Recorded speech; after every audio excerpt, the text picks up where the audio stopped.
சந்திரனை படைத்தது கடவுள் தான். நட்சத்திரங்களை எல்லாம் படைத்தது கடவுள்.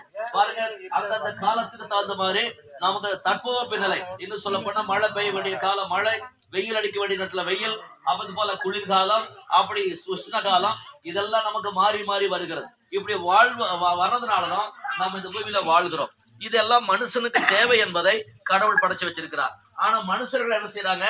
இதையெல்லாம் வணங்கிட்டு கடவுளை விட்டு விட்டாங்க. கடவுள் இதை நினைச்சிட்டு பார்த்துட்டு, ஐயோ இந்த மக்கள் பாவம் செய்கிறார்களே, என்ன மறந்துட்டாங்களே. நல்லா கவனிங்க, ஒரு பெத்த தாயும் தகப்பனையும் பிள்ளைகள் மதிக்கலைன்னா அதுதான் பாவம். அது போல உலக மக்களுக்கெல்லாம் ஒரு தகப்பன் நம்முடைய கடவுள்.